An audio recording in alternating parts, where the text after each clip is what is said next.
It's time for the Lowco Sports Lowdown.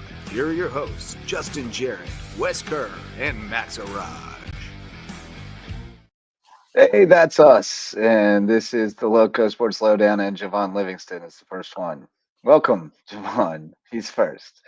Congratulations, Javon. I don't know what prize you win, but you're our big winner tonight. Go right ahead. Tonight's Lowco Sports Lowdown. Yeah, as a prize, we'll send you the link. How about that? And we'll see if you want to jump in with us a little bit later. We are going to have Coach Mullis jumping in with us again tonight. I will just say for the record, Wednesday night after they took that L to the Bobcats, he called me and said, "Are you going on tonight?" And I said, "Nah, man, we just got our first dub, Hardyville softball. I'm exhausted. I just can't focus on it tonight." And he said, "Okay, good," because I was going to have to get on there and eat crow if he was doing one. So I'm glad I don't have to. But he's that kind of guy. He's a stand-up guy. If he came on to talk about it when they won, he was going to come on to talk about it when they lost. And he'll give love to the Bobcats for their win on Wednesday, as well as for an incredible fight tonight in a game that you checked out, Wes. Seeing the Sharks coming out on top 12-8 in 8 innings, just a crazy game. We'll run you through the recap of that one and talk with Coach Mullis about it a little later. But Wes Kerr, Max Arraj, how you boys doing on this fine Friday night in the Lowco? It's thank goodness it's Friday. It's it's TGIF. It's always nice because I'm tired. I've had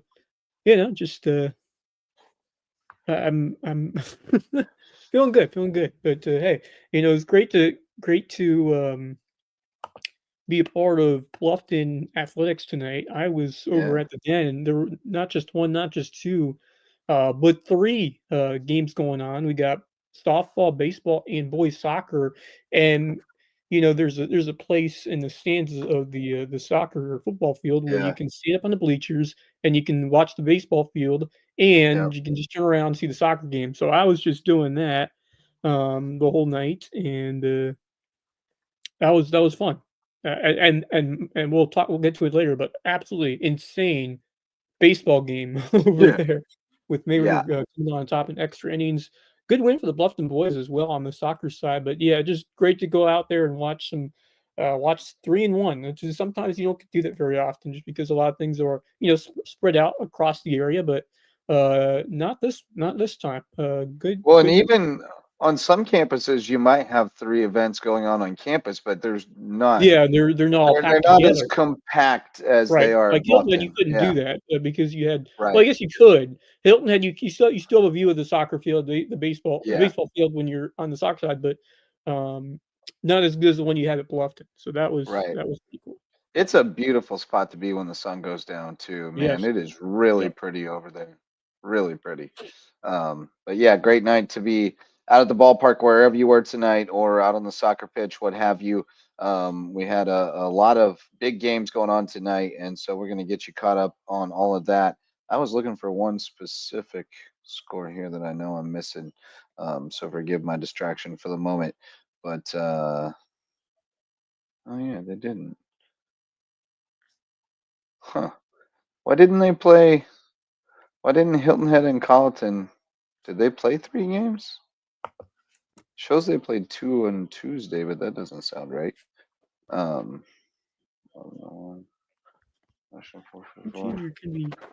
Yeah, that seems odd. But it does look like maybe they played a doubleheader on Tuesday, and both 11-1 scores. So Colleton must be 11-1. Let me see if I can confirm another spot here, but that's I know, but the box scores are different. That's why so it could have been both the games. I think it was just 2 11-1 scores. So I was looking that up just to kind of recap. Because those were, I believe, there must have been 2 games, because Max Prep shows them as 2 separate games, both 11-1 decisions, and then they beat them again 6-3, and then they went a wild one against Sevier County 18-17 yesterday. 18-17. Coming over from Tennessee. And they played HHCA too, I believe. But Max, how you doing over there, buddy? You're all dressed up. You got a nice shirt on tonight. We've been doing tonight, Maxie. And the Dan flashes? Yeah, I just got home from work. Just been Been a long week, but exciting week too. Not only did softball for the Canes get their first win, so did the Diamond Canes baseball team get their first win as well. As we took down Allendale this week. So I'm very happy. I was a happy man. So was the rest of my team after that game yesterday. Yesterday. 2 days ago. 2 days ago. Yeah. And God, this explains why I'm a bit tired right now. It's because I can't think straight. But I'm very happy. It was a great week, and looking forward to the weekend. Me too. Got a picture day is taking place for baseball and softball at Beaufort County Parks and Rec tomorrow. Always a fun time. So it's going to be a busy morning tomorrow. Busy morning of herding cats. Yep, and then we got baseball throughout the day into the afternoon. So I'm excited to watch some of that, and might have to umpire a couple of them as well. So we'll see how that goes. Yeah, my dancing is, you've probably already seen it on the internet. If you haven't, then you can seek it out if you wish. But it's not really worth seeking out. But they didn't get my best moves on camera. I had some good moves earlier. They just got the tail end when I was kind of starting to fade, and so it wasn't my best work. But it did the job. We got hype. We got lit for our first dub for Hardyville softball since 2012, and same for baseball because we haven't had varsity programs since then. So pretty cool. It was a good night for the kids to have some success, and some of our parents came through with some pizza, post-game pizza, so that made everybody happy. So yeah, great night in the Ville. Great night, as you mentioned, at Bluffton High School, but not for the baseball team. They let one slip away. And we got our buddy Ned Mullis going to join us, and as we bring him in, Mullis, what's going on, buddy? We shout out our presenting sponsor, Mickelson Law Firm. We love the Mickelsons. They got kids playing ball all over the place, and they're supporting everybody. They got their stuff up over at May River. They got it just about everywhere. They've been with us since the beginning, supporting what we do. So if you have legal needs, call on Mickelson Law Firm, our official real estate closing attorney and presenting sponsor of our Hilton Head Christian Academy coverage. Ned Mullis, I told him at the outset that you called me on Wednesday and said, "You doing a show?" And I said, "No, man, I'm exhausted." And you said, "Oh, good," because I was going to have to go on there. We just got beaten. I was going to have to go on there and talk about it since I came on and talked when we won. And so I just want people to know you're a stand-up guy. I wasn't going to be on win or lose tonight. I wasn't going to duck it. Yeah, you're going to be on win or lose tonight, but your boys pulled it out. Kind of a flat effort on Wednesday and got shut down by a tough pitcher. Tyler Wolf had a heck of a game and swung the bat well in that game too. And then tonight, just a classic. I mean, one that you'll remember for a long time. Everybody involved, right? A good game. I mean, golly, man, those guys, they all know each other. And I know it's kind of coach speak that you hate for everybody to lose it. Right. That's what it was, man. I mean, you're rooting for everybody. It's just everybody. The kids are wearing your shirt and the other ones are wearing a different one. You feel like if you start pulling against somebody, the baseball gods are going to get you because everybody's getting after it. And they all played really well in high leverage spots. And it's just fun to watch. Yeah. I mean, that's it. Yeah. I mean, great baseball, and my gosh. I did not expect Bluffton to come from behind in the sixth inning to go ahead, and then what May River did, take advantage of a couple of walks, but then just contagious hitting throughout that lineup. And man, they just found that groove. And then Bluffton came right back and had the bases loaded and a chance to win it, and fly out to, I believe, center field, forced extra innings. But man, what a fantastic game! The compete level, I mean, just incredible. Great rivalry. I mean, what a 3-game series. Maybe we're taking 2 out of 3, and all very competitive, fun games. And that's what we want to see in high school baseball, those rivalries. And a lot to live up to after what we saw football and basketball this year. This rivalry always delivers. My gosh. Well, it's clean now too, man. I mean, everybody kind of respects everybody, and they you went through a pitch there, a little bit of stretch there where when the schools split, it wasn't pretty. Right. And where everybody's past that now, and now you just it's a good. Man, I tell you, those kids, their kids fight, and I told everyone those guys can play with Bishop England. Don't think they can't. Oh yeah. And Buford got one off Bishop England tonight. Yeah, you kind of had a feeling they would. They should. I mean, they were knocking on the door. And Weiner didn't pitch this week. I don't know what. I mean, maybe we'll find out from Adam tomorrow. I mean, he'll find out from Adam tomorrow if he heard anything else. But Weiner's the guy the guy that's been taking their losses is Weiner. Right. And he's the guy you beat, right? Yeah. And I think it's but I think Hilton had beat Rissmiller.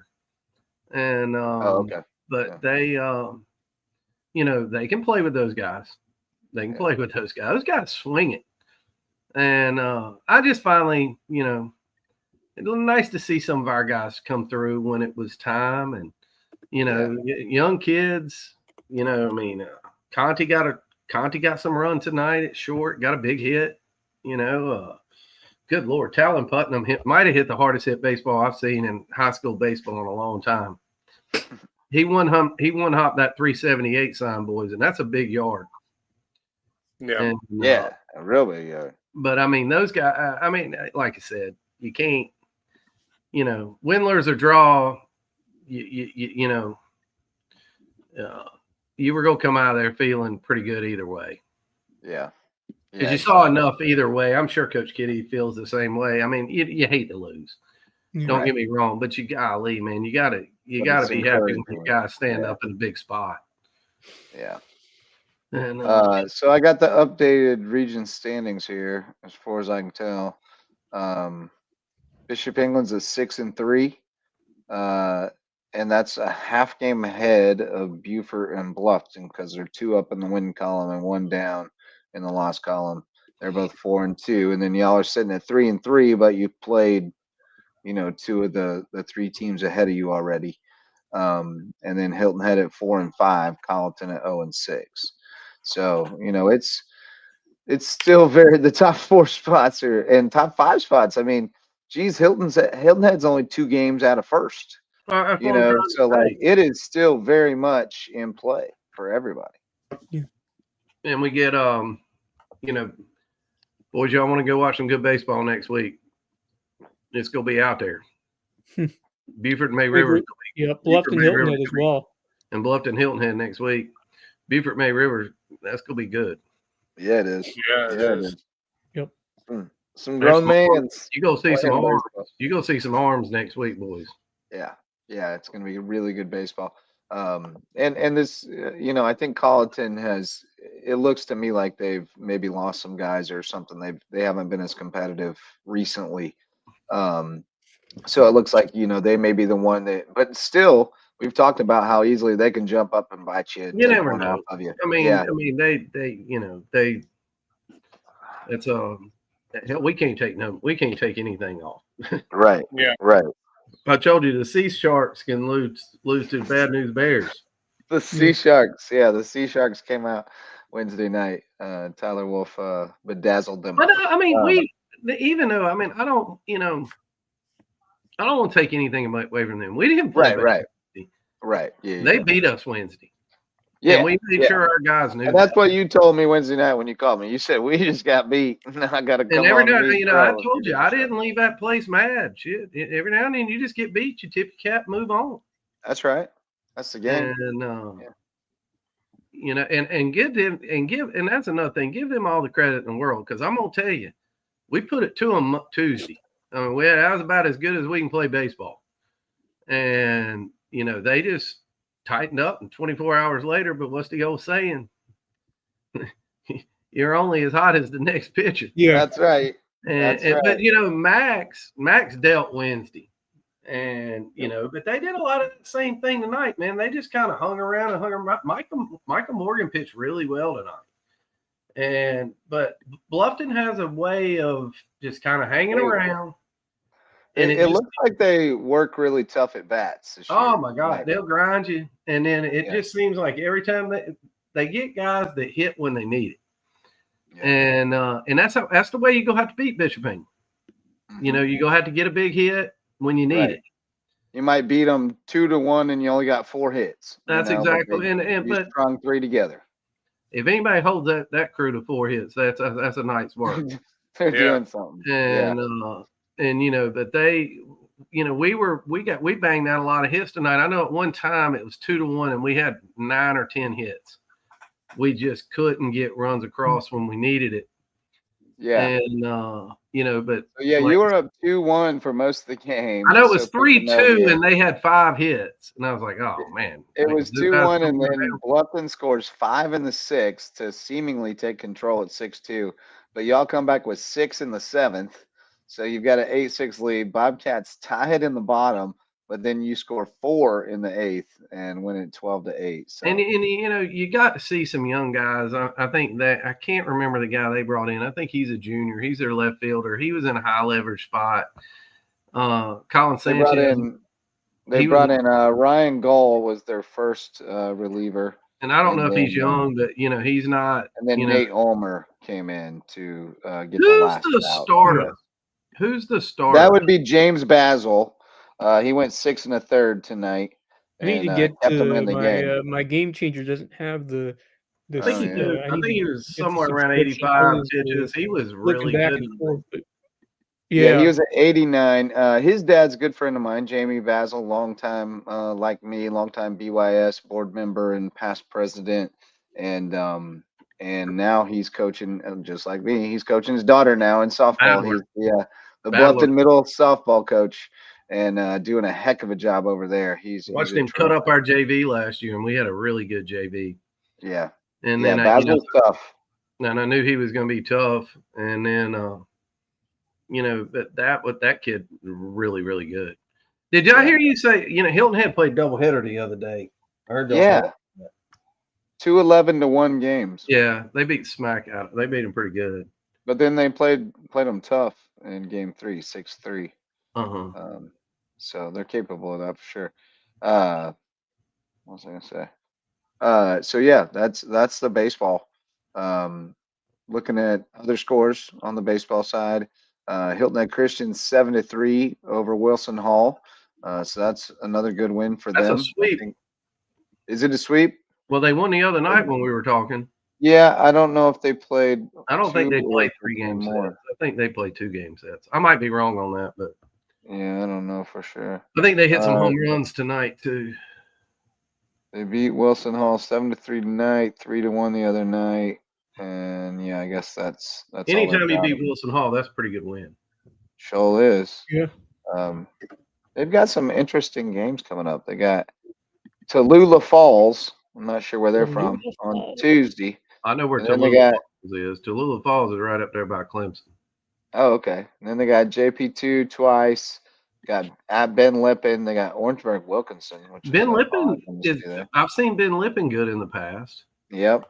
American Leadership Academy. Don't know and that. And then one with Prep, and then one with Hilton Head High. Have they played Prep yet?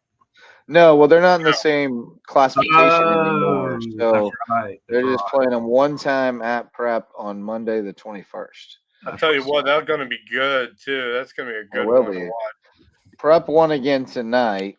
Hilton Head Prep is now 18-1 and has won 17 straight. They win 12-1 over Patrick Henry tonight. So Wells is still rolling. That man was supposed to retire years ago, but he's still winning game after game after game after game. What do you say, man? He just can't give it up. Winning is addictive, and so's hitting. Yeah, that too. They can bang it pretty good. They got a good young group. Sammy Middleton's really tough at the top of the order. Hauscher, they got Espinoza over there now, and Hunter. Yeah, used to be in your camp. Connor Campbell, Jackson Stanyard, Perky. It's a deep lineup. I saw the Perky kid. He's tough on the mound. Remember JB that would come on the show a while back? Yeah, Broughton. Perky's working with him. I remember that name. JP Perky, he's a good little arm, swings a pretty good bat too. So he'd make some coach happy, I'm sure. Well coached, well trained young man who can sling it a little bit. So looking at softball tonight, May River 20-1 over Bishop England. I continue to be confounded that Bishop England doesn't have a softball team. Hilton Head 17-9 over Bluffton. That's a big win for the Seahawks, who I think had just one win and now won 2 in a row since. That was I watched a lot of that because I was down in the bullpen a lot tonight. Yeah. Or what you want to call it, that, whatever they call a bullpen down there. I got to watch a lot of that softball game, and that was an NAIA Sunday job. Yeah, most definitely. Because it seemed like that thing went forever. And I'm looking, and I knew Hilton Head was up. And then I looked back over at the scoreboard, went back out there to warm up Sanchez, looked over at the scoreboard and said, damn, Bluffton come back, they're winning over there. And then I was like, oh, no, they just flipped it.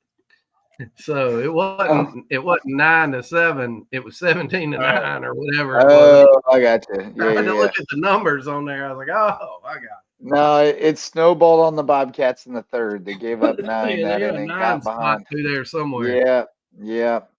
And so that gave them a 12-1 cushion, and then they're able to grind it out 17-9.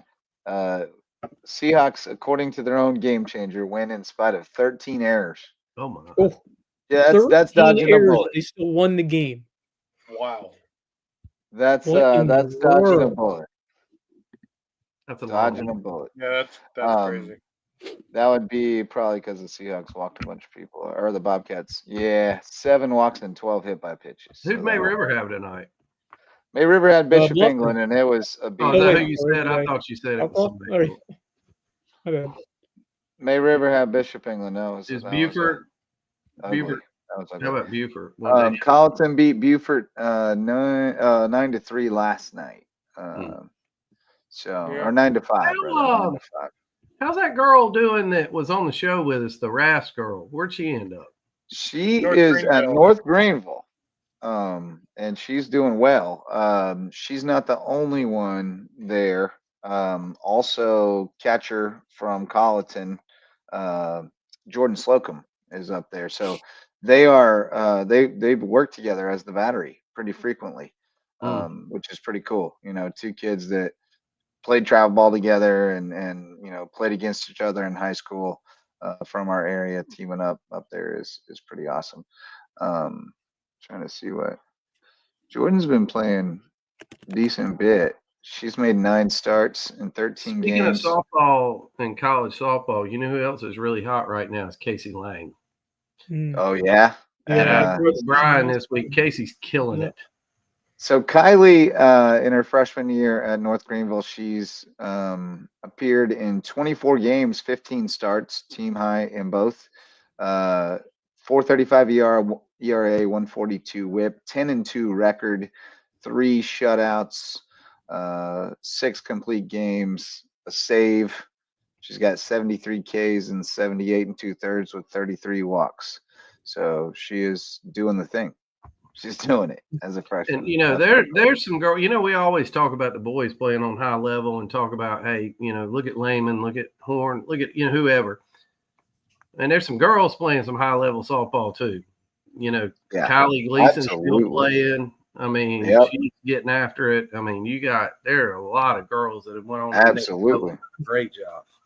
A bunch of them, and some of them you probably have lost track of because, like, Shandy Brown from Colleton is playing. I think she's at A&T. Aggie Pride, baby. Which is a big time 12 hours from that place. I mean, that's the class of HBCU. Organic chemistry right there. North Carolina A&T. 7 walks and 12 hit by pitches in a varsity game. Yes, there are layers to this. I coached the girl who pitched for Bluffton tonight.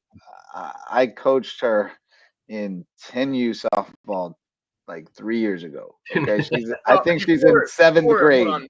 Real quick, I think she's in 7th grade, and she's doing the best she damn can, and she's going to be really good eventually, but she just ain't ready for it yet. We have to be impressed. I think Kevin forgot about that game between the Lake Marion game last week. Lake Marion Whale Branch was 42-33. Mullis, did you follow us on this the other night? Whale Branch and Lake Marion played a softball game that finished 42-33. It took almost 5 hours, and there were 81 walks and hit by pitches combined. I'm an NAIA guy. I'm for it. I'm for it. Yeah, I'm man. for that kind of thing. I'm used to it. Fun. It's fun But because you never hey, know who's I gonna guarantee score you the about the next third touchdown. inning, you were finding an arm you could handle. Yeah. Yeah. Exactly. And I in just say this softball, though. I just say this. It's just really insane in fun. softball. It's really fun when you have no idea who's going to score the next touchdown in a softball game. Right? I tell you the other night, Justin. We put up 2 touchdowns with a 2-point conversion in the first inning the other night. Had I 15. said you had a 2-point conversion. My buddy Rob Benson texted me and said that was the longest inning ever. I think you stole 200 bases. New league record. We stole 21, and I only count stolen bases. I don't count Also wild a pitches and new fat league balls. record. Hey, real quick, I'm gonna get out of here and let y'all talk. Yes, sir.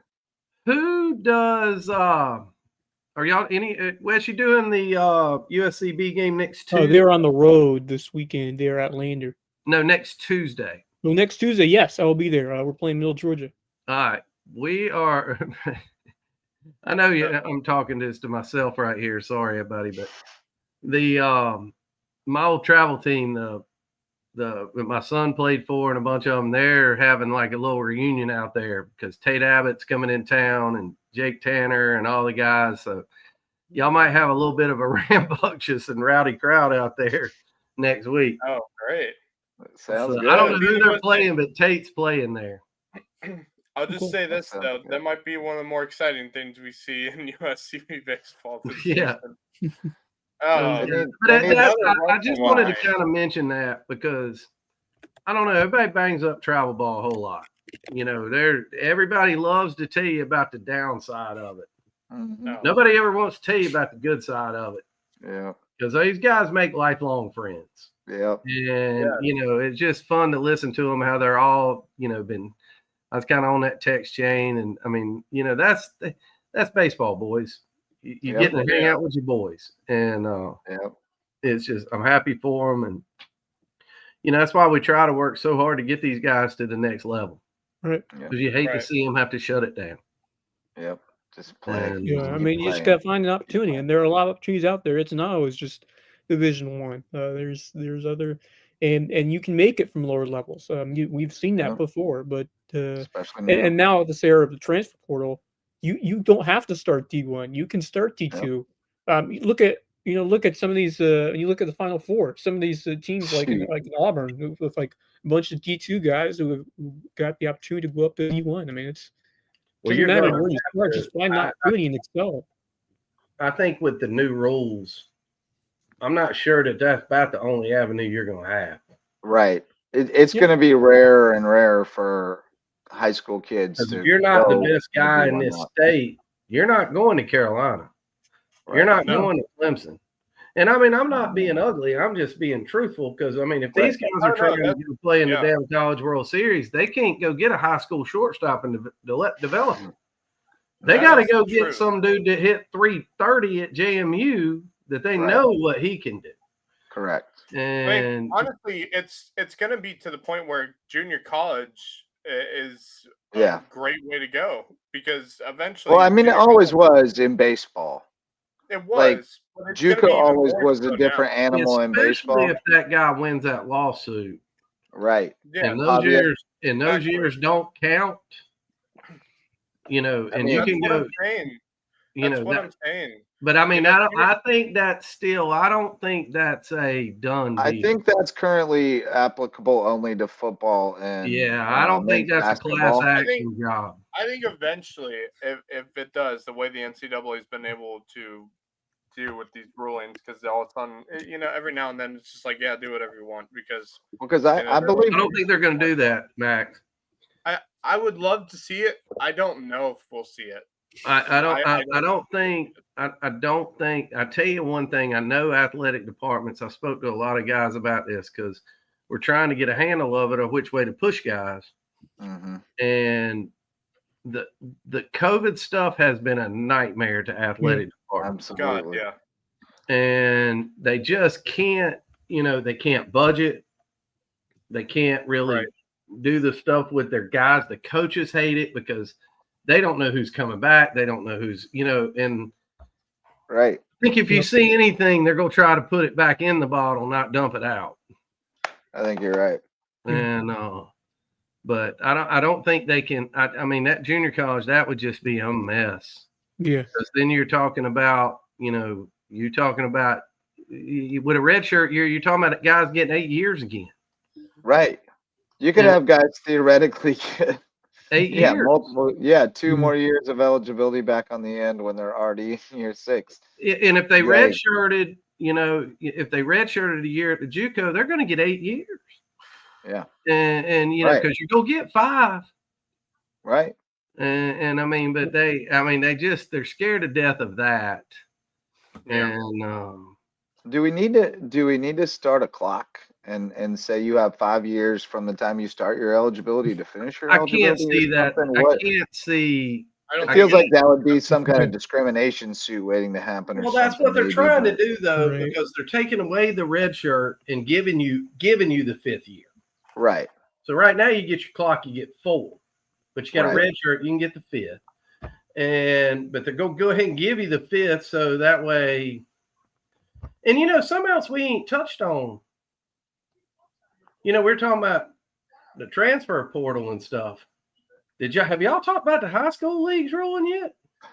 We have in not in great detail, but we have passed over it a little bit. The transfer portal is open in South Carolina, is what Melissa is referring to. The high school league did rule in favor of a one-time free transfer. Basically, if you transfer before the season starts, there's no penalty. If you transfer in season, there's you have to sit for a period, and then you're ineligible for the postseason. So they're trying to prevent people like team hopping in the middle of the year and making them play out of fun. Thank God there's not a trading deadline. That's about when they amended that, because when it started out, that's what freaked everybody out. Right. And because there wasn't one at the beginning, and they were like, "Oh, we better go back in and fix this." But they added that, not eligible for the playoffs, and that's gonna be interesting. Yeah, it's gonna be interesting. Yeah, no doubt. So now, it's an open season. Here's what I was gonna say though. I saw a post the other day where people on that South Carolina sports group or whatever on Facebook, where people were posting all the people that have already transferred, which I don't even literally, did they just transfer right now? Or are they did they announce their commitment, or what are we talking about here? But crazy. A dozen dudes are going to Somerville. I don't know how many starters they lost off last year's team, but they got a bunch of dudes over there who know how to play football. If you think the grass is greener at Somerville, you better get in line real quick, and you better be real impressive, or you're going to find yourself on the bottom of that depth chart. It'd be amends. When you were a starter where you were. And I think a bunch of people are going to get burned by this thing, because Mullis, from the travel ball thing, people see what they think is green grass over there, and it ain't always green. It ain't always. And it just, look, and I'm not telling you that, I'm not telling you that all the high schools are the best fit for every person. Right. I'm not saying this is a bad thing, but I am saying I kind of go, there's a piece of me that wants to go Nick Saban here and say, hey, there's a reason that guy left. Right. If you go bring these guys in, you better be bringing in the right guys. Right. But I don't think you can go straight up Dabo Swinney and say, well, we just ain't doing this. No. And, and I think you're just going to have to find a happy median, because I'm going to tell y'all that if it's drifting into the high schools, boys, it ain't going nowhere. No. Right. No. And, no. Well, and we talked about this tonight on Under the Bus. I sat in for Bob Stevens. I was with Rich Pasirko and Curry Kirkpatrick, and we talked about how all things filter down. And what we were talking about in that context was Ja Morant, and how, we saw this year in high school sports, they put strict, really strict rules and pretty intense penalties for any kind of simulating murder in your celebrations. And now that's back in the headlines, Ja Morant. And it's like, well, we do need our Charles Barkley said he wasn't a role model, famously. We do need our athletes to model the kind of behavior that we want to see our kids to model. I can only speak from the baseball side of it. How many kids you see take a strike like Juan Soto now? Right. You see it. Yes, you do. And they're going to start doing the Soto shuffle soon. You see it all the time, and you're like, damn, Juan. You know, I mean, what? You make $750 million, you can do whatever in the hell you want. But, you know, you guys you playing JV baseball. It might not be, you know. And also leave your pit vipers at home, man. I'm so over them things. Oh, my God. You want to make Coach Schmidt mad? Y'all want to see Coach Schmidt get mad? You want to see DC Al come out. Wear your glasses on top of your hat. On top of your hat? At night. Yeah. Yeah. Oh. Yeah. And, the sun's blinding. And should I get you started on sliding mitts or not? You know,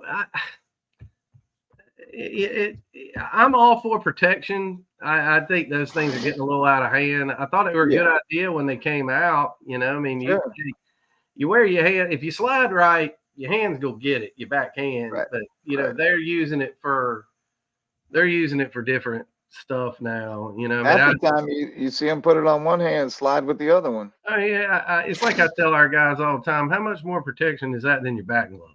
Come on now. Right. And you know, but an Evo Shield on the elbow, I think that's a good idea. You know, I mean, there's some of this stuff that I think is just a good idea, but you know, the slide mitts. You know, I mean, you see a lot. Hell, the best part about the slide mitt now is the guy forgets it and doesn't even put it, and he just wore it out there in his pocket. He's got it in his pocket. Yeah. And you're like, damn, did you forget about that thing, or are you just surprised he's on base? Well, hey, buddy, we'll let you get out of here. I know it's been a long week. Hey, guys, y'all have a good weekend. We got a busy couple weeks going. And I mean, look, we got busy week high school sports, and then the Heritage comes to town. So. Yeah, well, got to go to Augusta next week one night. Y'all want a live remote from Augusta? Give me a call. Heck yeah, we do. Live from the Masters. Yeah, man. Y'all be good. All right, Bubba. Be good. Later. That's Coach Mullis. Always a pleasure. He was willing to come eat crow, but he got to you know, feast on pride tonight. But always a good sport, and he loves the kids first. Yeah. And he's grown. You know, he's watched these Bluffton kids grow up too. So I love when he shows them love. So a few comments from Libby to catch up on. If you're the best dude in the state, you're getting drafted. Yes, but not always. Carmen Majenski was the best guy in the state, and he would have gotten drafted, except he told everybody. We've seen many guys get. I mean, it just depends on whether they're going to sign or not, and what the signing bonus is. And then, conversely, there you could get a couple of guys and they get drafted in 1 year. It's possible, and probably the bigger areas more likely. But hey, it's very different compared to the sport you're in, Mr. Burns, level of talent. Mr. Burns he signed a juggernaut squad to the nuclear plant softball team. That's true. And Homer at the bat. That was a good one. I don't know what that one meant. Glass, sliding mitt, running and batting gloves, towel, shell necklace, sunflower seeds, sub 200 batting average. Gotta love it. Yeah. If you're more worried about what it looks like than what's happening, I usually have an issue with that. Worry about the important stuff, not the unimportant stuff. But shout out to some sponsors. We got Hudson Seafood House on the docks back for another round. They're the presenting sponsor of Under the Bus. New episode aired earlier tonight. My phone did die at the end, so the end was a debacle, but don't worry about that. Great conversation with Curry Kirkpatrick and Rich Baserico. Lots of college hoops, of course. Ja Morant, and we shouted out some locals, and we'll get to that in a minute. Hudson Seafood House on the docks, great place for seafood sunsets and cocktails on Hilton Head Island. New sponsor, Hilton Head Furniture. We've got new company on board for us. They get handcrafted furniture made up in Hickory, North Carolina, bring it down to Hilton Head, where you can go buy it, put it in your house, and keep it there for a long time. Quality furniture, handmade, not like your typical furniture store, not the big box stuff, but quality stuff at Hilton Head Furniture, Lowco Booster Club member. Speaking of the local stuff, we shouted out, and you mentioned one of these earlier, Wes. And we should have talked to Mullis while we had him about the other one, which is James Lehman. He's tearing it up at Wofford. He's the starting third baseman. I think he's leading the SoCon or near the top of the SoCon in batting average. He is tearing it up for Wofford, and he redshirted last year, was on the travel roster for the NCAAs, but didn't appear. But just kept grinding, and now really getting an opportunity and taking advantage of it. And then the other one, the one you mentioned, Wes, Sean Cusano, former Hilton Head Prep star, NIT champion with Chattanooga. And I'll tell you what, people say that the NIT is, it doesn't matter, it doesn't count. Hey, for these mid-major schools, it is a huge accomplishment to win that tournament. For a team like Chattanooga, I mean that stays with your program for a while when you're able to win that kind of tournament. So huge props to that team, and cool. What a great memory for Sean Cusano. Well earned. Because we got to witness his career over at Hilton Head Prep, or the end of it at least, when he came over here, and what a great player that he was. Obviously dominant at that level, but to see him get the opportunity at Chattanooga, and I got to interview him right before he started his college career and over there, and now they are only for all the teams that make the NCAA tournament in the NIT, only 2 get to win their last games of the season. That's right. Chattanooga is one of them, which is a pretty cool honor. Well, and with conference tournaments, there's nobody else who does either. Like, unless you're in a league where not everybody gets into the conference tournament. Well, you have like the CBI and the third. Right. Oh, yeah, that's true. Yeah. Fair. Kind of. But yeah, very, very few teams get to finish their season with a win. And that's a special thing. It really is a special thing when we get to do that. And Cusano was a big contributor too. Yeah. He played in 35 of the 38 games, 4 starts, averaged almost 14 minutes per game, averaged 4.5 points, 3.7 rebounds. So, he was making an impact. 3.4 boards in the championship game against UC Irvine. Nice. Coming off the bench. So making an impact there. Yeah. Big time. Good stuff. While we're talking about college guys, I saw a like from our friend of the program and friend of Lowco baseball in general, Mr. Richard Jennings, gave us a like, and that reminded me about some heroics recently from Hayden Jennings, who is still playing up at Brevard, playing out his last season, I believe, of eligibility. He is raking this year, hitting 366 with a 981 OPS. He's started 23 of the 24 games he's played out of 26 for the season. Wow. He's got 3 doubles, 2 homers, 19 RBIs, drawing walks at a high rate, 505 on base, and 3 steals. Not bad for a catcher. So he's having a really good year as he finishes out his career up there. Love to see that. He's also caught 4 runners stealing at 25. Yeah. I'll tell you, he was a great football player back in the day as well. He was a multi-sport guy. Love to cover him back. Yeah, it's crazy to see how I got to play ball with him and against him. That's right. He was in the adult league. I like playing with him a lot better than I like playing against him. He struck me out the only time I faced him. But he was a lot more fun to be on my team. I loved having him on my team. He's a foxhole guy. He's having a blast, enjoying life. We talked earlier about, just giving guys a chance to keep playing the game. And I'm glad Hayden's gotten that opportunity at Brevard and made the most of it. And he's going to be a great coach someday if that's what he wants to do, which most of us find our way to it, whether we want to or not, because eventually we have kids.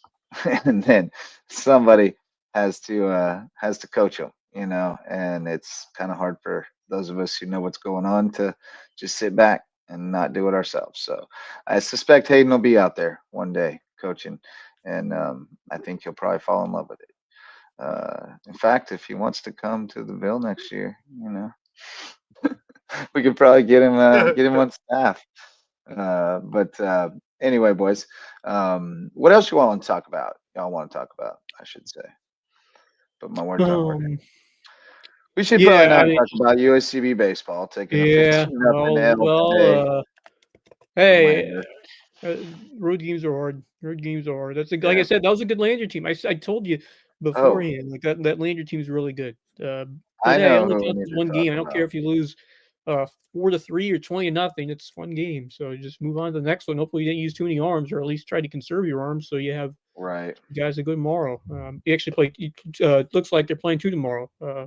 2 o'clock and 6 o'clock. I know what else I got. My boss. I hope you get a win out of them. I do. I really do. They're playing 2 tomorrow. Yeah, 2 tomorrow. Doubleheader in Greenwood. Yeah. And then I was hoping for softball. I was praying. You said who? We were talking about Hayden Jennings. Hayden Jennings, former Hayden Jennings, star, now finishing up with Brevard. Softball is at Columbus State. They lost 3-0 today. So. Oh, they did. I didn't have that. 3-0 loss to Columbus State. 2 home runs, one the first inning, one the fifth. Kinlaw pitched pretty well, but those two home runs were the difference. And the Sand Sharks only had 5 hits on offense. So I've got a couple other things. We will talk about that momentarily. But my boss just chimed in, so I should mention that the Los Canes, boys soccer, got the win tonight, 6-1 at Baptist Hill. Played 20 guys. Nobody got hurt. Everybody's healthy, so that's good to know. 2 goals for Jason Villatoro, Matthew McLean with 1, Edgar with 1, Saul with 1, and Ephraim with 1. So spread the love tonight. Kevin Libby wants us to talk women's hoops because Dawn Staley is better than Patino and his special friends. She's better than your favorite head coach. She is already a legend around these parts of South Carolina. And really, she is a national name now. Everyone knows who Dawn Staley is. Even casual fans of college hoops, she has reached that level. And there were some doubts from that South Carolina team, even into the tournament, but they really turned it on. Obviously, got that 1 seed, but you had doubts at times. Like there was a game where they had to come back from behind or something. From what I remember early in the tournament. So, they had a couple of battles. Yeah. They had to fight through. In fact, people were saying, they're kind of stumbling going into the Final Four, but took care of business tonight. Yeah. And it looks like they'll get UConn. UConn's rolling 46-24 with UCLA, so it's going to be Gamecocks and Huskies, the familiar rivalry these last few years. Well, and it kind of feels like Gino's last stand, to hold off Staley. I think legacy-wise, obviously he's a legend no matter what, but I think it's important for him to get this win over Staley if he can. But for Dawn Staley, this would make. It would be back-to-back championships for South Carolina, and more so to beat somebody like Gino Wanyama in an opportunity like this. Even would further cement her status as one of the greatest ever to coach women's basketball. So, just blows my mind. Still blows my mind that South Carolina would not be the first school you would pick to be a basketball, dynasty juggernaut. But here we are. Well, it's all about culture, and Dawn has built a culture where she can remove her best player from the game in crunch time, and then the girl she puts in scores 2 back-to-back buckets, and the biggest cheerleader on the bench is the girl that she just took out. It's a great culture, winning culture, and that's what it's got to be. Libby questions: Staley better than Summit with a win? Staley greater than Gino? It definitely would be a debate. I feel like it would be a debate. I think the one thing working in Staley's favor. I just think that basketball is more competitive now than it was in Summit's era. That's what I was going to say. I think the one thing working in Staley's favor is that Summit won a whole lot of games during a time when there were only 2 or 3 teams in the country that had any prayer beaten on Tennessee on any given night. And Gino won a whole bunch of games for a bunch of years where there were only 2 or 3 teams in the country that had any prayer beaten UConn on a given night. And I think we're now in an era where, especially in the SEC, you run a murderer's row through that conference in women's basketball. And if you come out with a 2 or 3 or 4 loss record, you have done something. And so I think that Dawn is definitely climbing the ranks and will, before it's said and done, be the greatest women's basketball coach of all time. And, at some point we're going to argue about who's the greatest college basketball coach of all time, and she's going to be in the conversation. Yeah, I think John Wooden. I think John Wooden is always going to be kind of in a class by himself for me. But there's a whole lot of people fighting for second. Oh yeah. Absolutely. I would totally agree. Yeah, Dawn Staley would be among the list of. Yeah, I agree with you on that, Justin. I think John Wooden's in a class by himself. Yeah, there's no one close to John Wooden or anything. Well, there's not any other name we're going to mention tonight that won't tell you that John Wooden is, No, I think that's the impetus for everything they've done.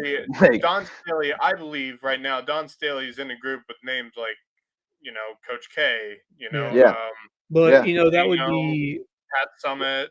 Yeah. I mean, there's so many. It's a short list.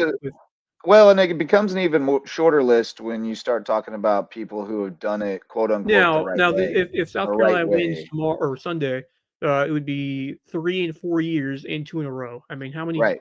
It's very rare, especially in this era. Like you said, with what Caitlin Clark did for the game.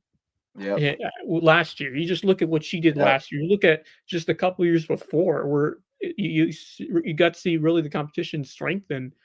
And we were saying this is the most open tournament ever, and possibly, and there are some quality teams in there. South Carolina, they were tested in this tournament, by the way. Like UConn, there were years like they just ran through everybody and rolled everybody by 40 anyone points. To challenge them. Yeah. This year, you got to earn it. I mean, this era of college basketball. I mean, it's you have to really earn that path to the Final Four, and they did. And it just speaks to the greatness of Staley and that program. And she has really done wonders and then some for basketball here in the Palmetto State. And I think it rubs off on the high school level too, to have a program like that. I think women's basketball is there because of it in South Carolina. I think Staley's approaching the upper echelon of all-time basketball coaches, really. Just a great leader. I mean, she's a. I mean, you got the Team USA stuff too. I mean, she has that. Oh yeah. I think somebody's going to try to get her to come to the W, but I don't know if it makes sense. I mean, I don't know if there's as much money in the W. Yeah, I mean that's the question. Not as much money in the W as there is in college right now. You don't need I think in women's basketball for sure. I just feel like the WNBA is definitely improving and growing. Yeah. I think you stay at South Carolina. I think. I do too. But I think somebody's gonna try to make a run at her. They're gonna offer a ton of money to do that. So yeah. No, she's phenomenal. I would die for. I mean, I have a daughter. She doesn't play basketball, but God, I would love for her to play for somebody like Dawn Staley. Around here, inspired by that team around just the state. Oh God, yeah. Yeah. Well, and we've had, and she's recruited locally too. She's brought in-state girls in, and I think that's a big part of it too. She's the real deal on every level. I mean, she is everything you want a coach to be. In my estimation, I know some people don't like her for whatever reason. I don't even know. Maybe they're Kim Mulkey fans or whatever. I don't know, but I love Staley. I think she's phenomenal. She's great leader. So I hope they win it. Paige Beckers seems to kind of be on a mission though. That's the other big storyline. UConn looks really good. So it's going to be. I'll tell you what. The only gripe I'll have is that why is the game at 3:00 on a Sunday? Put it on prime time. It deserves a prime time spot. Yeah, they really do hose the women with the time slots. They really, really do, and it makes it hard to watch as many of the games, especially if you're invested in the men's tournament too. You're having to try to but I mean, especially the championship. I mean, there's at this point, put it on prime time. On absolutely. Like what else is going on Sunday night? Like they deserve their shine. Like, I agree completely, Wes. Agree completely. All right. Well, let me get in the the last round of sponsors, and we'll bring it in for a landing because I'm up early tomorrow to be the softball dad again tomorrow morning over in stinking Rankin. Macomber, although Macomber Park has gotten a major facelift. That place is nice now. Yeah. Shouting out some more sponsors. We've got other Lowco Booster Club members, Base Hit Life, baseball and softball themed apparel. Live your best Base Hit Life at basehitlife.com. Dr. Ambrose Cole, our official chiropractor. Find him at Rooted Living Wellness in Bluffton, and he'll get you feeling right, mind, body, and spirit. Reverence Wrestling Club, official wrestling sponsor and presenting sponsor of the Lowco Grind. Barefoot Floor Care of the Low Country. Floors so clean, your feet will thank you. And Jay's Barbershop, the place to be in Ridgeland, whether you need a haircut or not. And boys, I have a new sponsor to announce. Hey. The payment came through.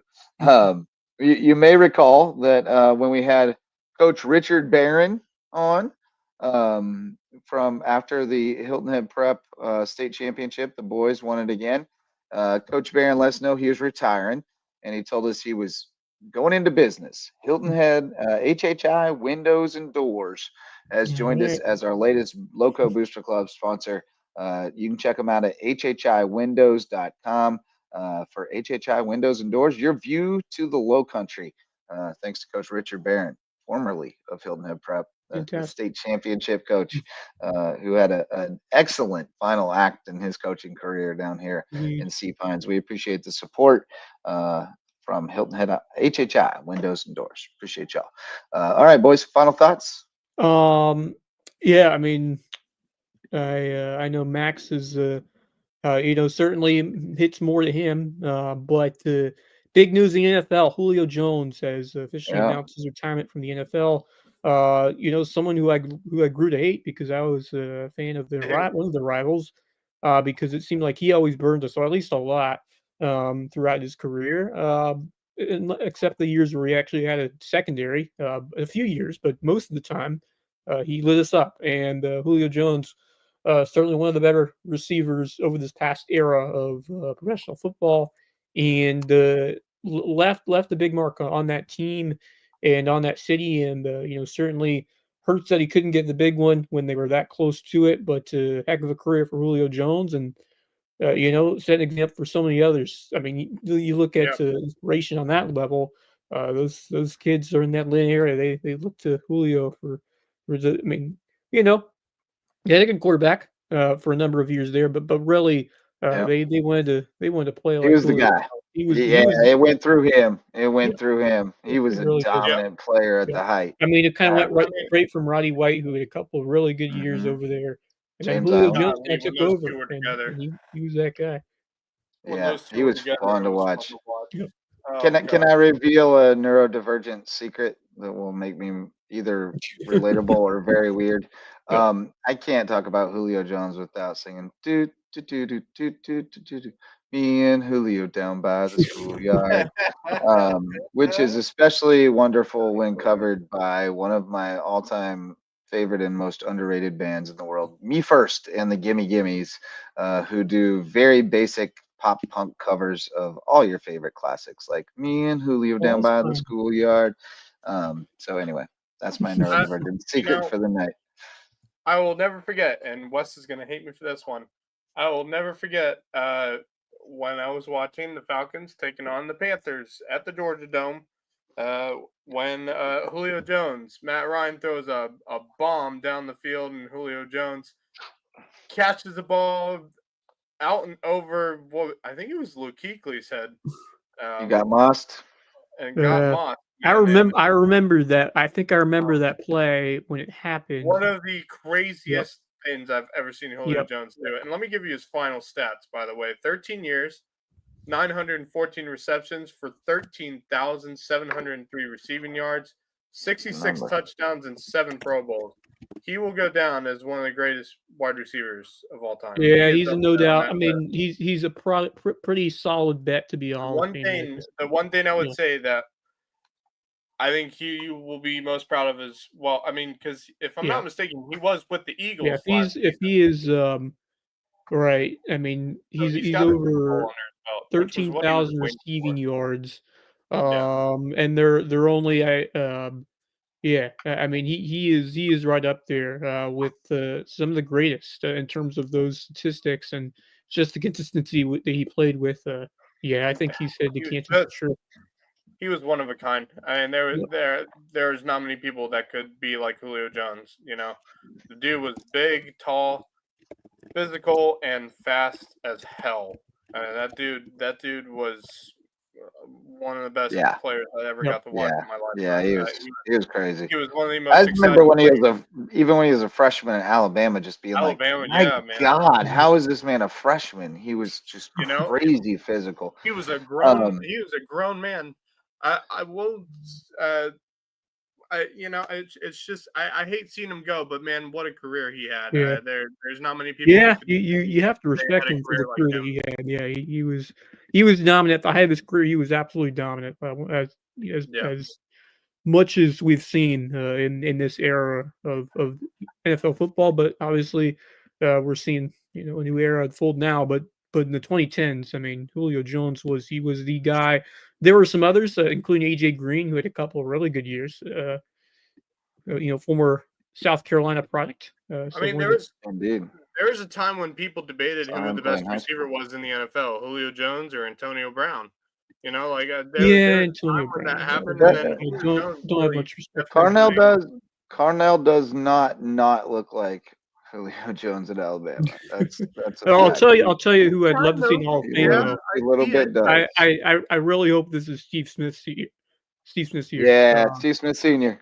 Put him in. I said Steve Smith Sr., but I was trying to say Steve Smith Sr., but he wasn't Steve Smith Sr. He was Steve Smith when he was in Carolina. The senior team went to the Ravens. It was Steve Smith. When he deserves. I was saying Steve Smith a year, but yeah. No, I know, and I was just saying. We can all agree. We can all agree with. I wasn't correcting you. I was just saying. Yeah, no. Yes. I think in conclusion with that from Wes, I think we can all agree Julio Jones will be a Hall of Famer no matter what. Yeah, no doubt. No doubt. God, He's going to easily be a Hall of Famer. Yeah. He had a Hall of Fame career like no one I've ever seen. I mean, that dude was something special, and I hate to see him go, but he gave 13 years to the NFL, and I couldn't be more happy that he did. Man. I'm gonna miss seeing him on the field, but oh god, I will always forever. If any luck, his brain still works. We did not get to this, but Javon has reminded us that soccer highlights are finally up, and May River and Bishop England in a Donnybrook to penalties, tied at 1. Sharks had a 1-0 lead, let it slip away. Let them equalize. And in the goal for May River. Bishop England denied. So the Sharks with the upper hand here. By 1. And no! You cannot miss the goal on a penalty. That's hard to swallow. Oh, goodness. Every now and then it happens on a turf field. Oh man, yeah, that's true. The turf, you slip a little bit. Off the bar! Oh my god! May River had to make this one. Wait, was Ian Leslie on the call? Oh, I guess he was. I wasn't watching it. And there's your winner. There's your winner. Good night. Wasn't it Joel Fleek who put in the winner against Bishop England to send them to the state championship? Good night. I think it was Michael Fleek with the goal tonight in the penalty. Sending Misa's boys off winners. All I would say at the end of that would be like, good night, Bluffton. That is for you. That's terrific for Misa's boys. Where does that put them now? Are they at top of the table or close to it? Yeah, I mean, I think so. That I just saw come across my social media feed. Oh, what you got? Have at it. Regarding the NFL, I saw that they are implementing new overtime rules I saw that. For this coming season. Now, for the regular season, it will be the same as the playoffs. Both teams will get the ball in overtime. Good. So they will both have the same chance at scoring for a win. So I think that should have been changed years ago. But hey, that's just my opinion, as well as many other people's opinion. Yeah. Now the only thing I have to complain about that is the reason that the way it's only 10 minutes is that possibility we could have a lot more ties, because if one team takes a long time to go down the field and kick a field goal, then we have the other team go down. Yeah, that was the other thing I was looking at. Yeah, right. I don't know. Yeah. I'd put it back to 15 minutes and not 10. That's the one thing I would do. What if I told you I'm not opposed to ties? I don't hate I want them to play out overtime. Yeah, but like 10 minutes is too short. 15 is fine with me. But hear me out. No, I agree. They should go back to 15. But they should go back to 15. But because didn't it used to be 15 at one time? It was 15. I think it was. It was, and they dropped it to 10. Right. So I think they should go back to 15, and they should both get a possession. But I truly think that a tie is a more accurate result for a game like who was it? Georgia Tech that pushed somebody to the limit, and they went to 10 overtimes or whatever and lost. It was Georgia. Yeah, Georgia Tech, Georgia, right? They went to like 8 or 10 overtimes. I Like that game probably should have just ended in a tie. That's as even a game as you can possibly have. Yeah. Well, most of that time, I think a lot of people thought that Georgia was going to take the win in that game too. Devon's against it, but I'm telling you, if you play for that long and you're still tied, it was an even matchup. It's just a tie. It's okay. The problem for me, the problem with that not in the playoffs, obviously, but in the regular season. Playoffs. The only thing I would say against that, Justin, is it's a college rivalry game, and no team would be satisfied with the tie in that situation. I don't know. You can't do ties in college football just because there has. I mean, there were but back in like the older days. But there are times when a tie feels like a loss, and times when it feels like a win. The 2-point conversion thing they're doing overtime now, which is kind of. It's absurd. Yeah. There's a point where it just becomes absurd. Like, I think any person in South Carolina would be pissed if the Clemson-Carolina game ended in a tie. Yeah, no, those rivalry. Yeah, no, there's no way. Would you rather end in a tie or end because the other team got it from the 3-yard line one more time than you and you lost? Like, I don't know. Yeah, I definitely evolved. I'll just say this: I feel like those kind of games and just the history, I feel like that has to be resolved. It's different in other sports, but I feel like for college football, I just feel tie would be unnatural. We used to have ties. I'll say this, Justin: with the NFL, I would not be angry if there was a tie. College football, I feel. Just college is different than pro. I don't know. It just has that because you play fewer games, so. Just imagine having like ties, how that would factor into. I don't know. I guess it's possible, but it just it would be very interesting. Very interesting to see how the playoff committee would. I don't think it would change as much as you think because I think everybody still puts an asterisk next to overtime. Right. It's like how much would a tie would block you compared to a loss? Like would be just a half a loss? Like how would? I think you'd treat it about the same as losing a 2-point game on a 2-point conversion shootout. I mean, like it's about the same thing. It's still a good measure of how teams compare to each other. Yeah, I would feel bad if I was a college football playoff committee and had to decide between teams that tied. I would be gut wrench. Can you imagine, like in this year, if obviously you couldn't have a tie in conference championship game. You couldn't have a tie there. But regular season games, why can't we have ties in regular season games? Because it's just a half a win and a half a loss. It's not complicated to figure out the standings. I don't know why people think it is. It's better than a loss, but it's not as good as a win. I'll say this again. I'll say it again, Justin. Like with the pros, I have no problem with that. Yeah, I don't mind NFL ties because we've continued to have that for. I would have no problem with ties. I just think college should be treated the same way. 15 minutes. Everybody gets a possession. If we can't decide it after that, we just go home and nobody's happy. Let me ask this. So would you rather have them run the entire field like the NFL would in overtime at the college level? Okay. Yes. I am not opposed to that. Unless you're going to keep doing the 20-yard thing until there's a resolution. I don't want to go to. Yeah, that's the one thing about that thing is that you have. It can go on because the probability of scoring it just seems a lot. It's harder to stop because you only have to go. You don't have to go the whole. The car can't operate with only half a car, but you can still calculate the standings with half a win and half a loss. I wouldn't be opposed for the college level to do a 15-minute overtime with both teams getting the ball. I wouldn't be opposed to that at all. It's the tie thing that would make me angry. I don't know if I'd like it, but I wouldn't be opposed to them driving the whole field for the overtime. Because did they not? Yeah. They used to do that. I mean, they used to do that. I don't know. I derive great. Yes. The 20-yard overtime thing came in my lifetime, late, like at least midway through my lifetime now. It's been a long while.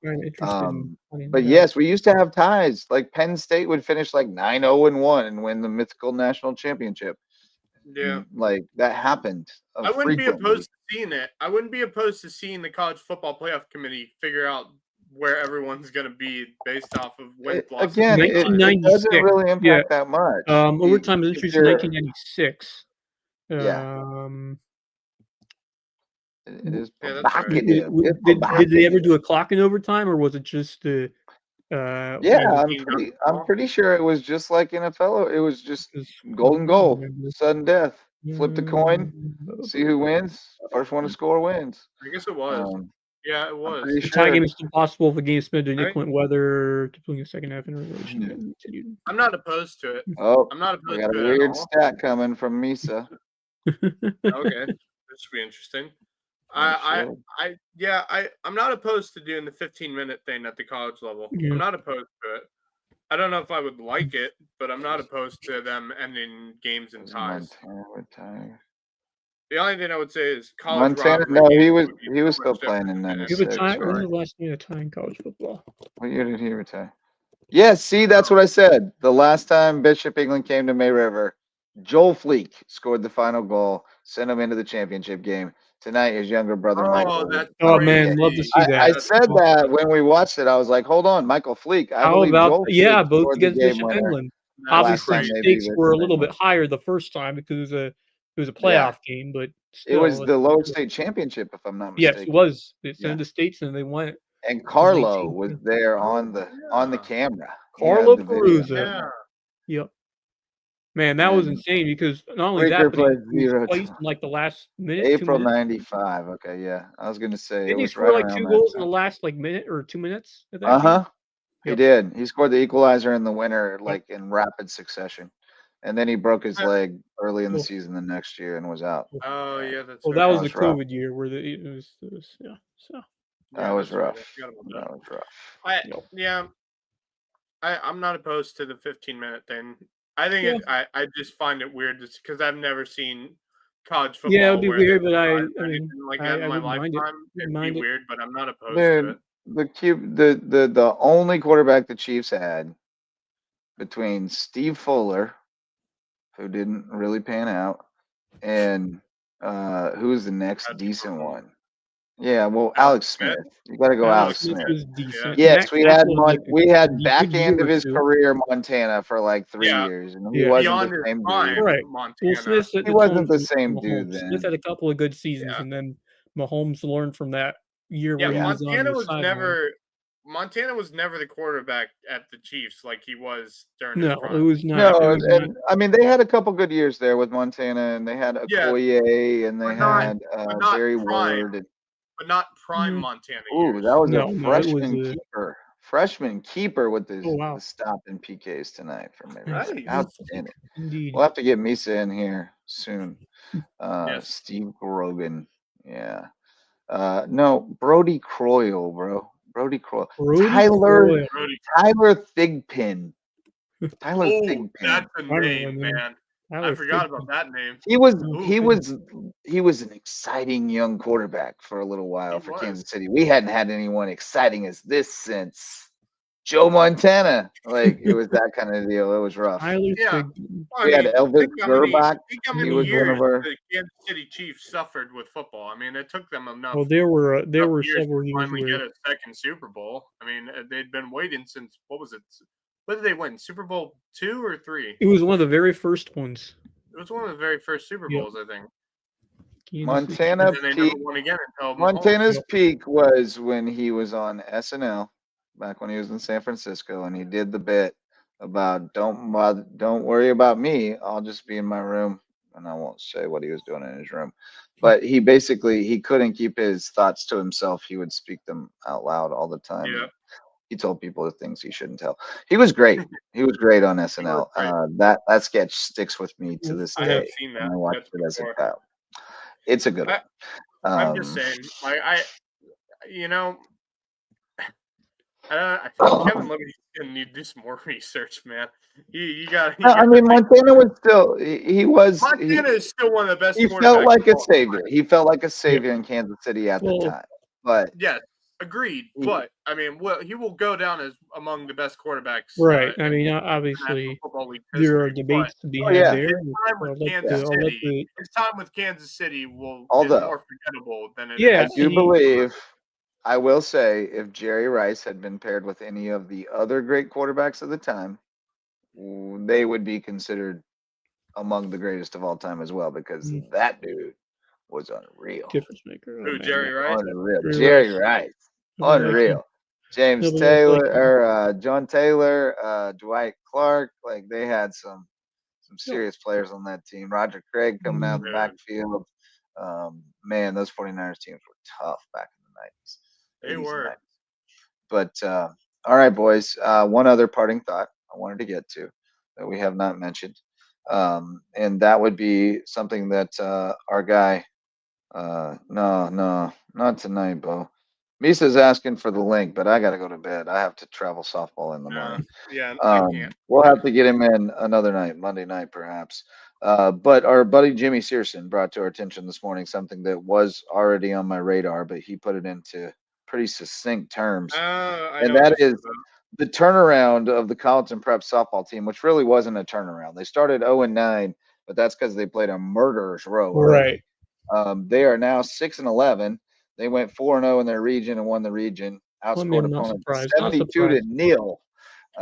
Is that shocking in any way? Because this is not a strong region, man. I'm not really. Well, they've been a great program. They should be running through those. This is not surprising at all. Just the fact that Goodness even going up against good teams, and that works wonders for you. So it's a good program. I expect them to be around to the very end of the postseason. I would say I knew their schedule was tough, and then I looked at a couple of box scores and was like, "Oh no, Sidney Stivender's back on the mound. They're going to be fine." Oh yeah, they're going to be just fine. He's tough. They're a younger squad too compared to last year as well. They did graduate a decent amount. But man, they play ball up there. They grow those softball players over there in Carleton, no doubt. 72-0 is unreal. Yeah, I mean, two of those were against Prep, which is a first-year program, and the other two were St. John's Christian. Couldn't hear you. 72-0 in region play. In a softball game. Well, in region play, in their 4 games. Region play. Oh, okay. Okay. No, I was like, basically 18-0 per game. No. Well, no, but we did look up the other night. Remember, the second highest scoring game of all time was like 88 to 6. 88 to 6. Right. Wait, a softball game 88-6. Yeah, but that was in like the 1940s or something. Like they must not have had run rules back then. When there was no time limit, no mercy back then. Or run rules. I was told last night there was an 1.5-hour drop dead time limit on a middle school /JV game. I'm like, no, sir, not drop dead. There's never been a time limit. We're gonna finish the inning. That's like youth baseball, but not high school. Yeah, I did have St. Andrews. St. Andrews played us a couple weeks back, and they told the umpire of the time limit. I was like, no, there shouldn't be a time limit at this point. No. There's not supposed to be in varsity games for sure. Maybe tournament play when you have to, right. It's supposed to be 7 innings or run rule. Period. Yeah. But these umpires will try to tell you there's a time limit, and if you let them, they'll impose one. Because I've had them fight me about it. They also tried to tell me that they changed the rules so you can now step a foot in front of the rubber and replant and pitch, but you can't. So you can't. I don't understand this because the umpires get paid to do this. Seriously, I honestly would be like, if y'all are going to implement a time limit, you might as well not get paid as much as you're supposed to be getting paid because if we're gonna have a time limit, we're gonna cut. There's some. That maybe there's some who just want to go home. That's Well, there's definitely some that just want to go home. Which means you didn't want to be there in the first Stop place. if you don't want to be there, don't take the job. That's my philosophy. Yeah, it means you don't want to be there to begin with. If you take the job, pack a sandwich, because we might go 5 hours and 7 innings and finish up with a bunch of touchdowns. I mean, what I'm saying is, like, if you don't want to be there, we'll find umpires who will. I'll figure out umpires who'd rather be there than you. You know. Yeah. It's ridiculous. Well, we do need to figure that out. Well, you say that, but it's not like they're falling off trees. There's not a lot of people. No, they're not. That's the biggest problem. So we do appreciate those who show up, but we just wish they'd show up and act like they want to be there. You know, to love the game and to be a part of the. Although I will say, Brian Meyer the other day for our game on you had him against Groves, he was fantastic. He's great. I enjoyed having him. He's great. He's actually he's one of the few umpires that I've seen who enjoys actually being there. He has a fun time. Game. We need to get more of the young. We need to get more of the young former players out there. I mean, but that's not even just at the high school level. That goes all the way through college and the pro level, because the pro level umpires are all old and bitter. But if you haven't ever had to be the coach who calls your own game for a rec softball game, because they never have enough umpires to cover softball, they just cover baseball, which is also garbage, then you know that even a bad umpire is appreciated. Just somebody else to be in charge of it, please. I'd say this. I'm more than likely, more than likely umpiring the game tomorrow. So... Yeah. Well, good. You know? I hope it's not the umpires I get mad about. It's fans give it to you. Parents who get out of control. Those are the. Yes.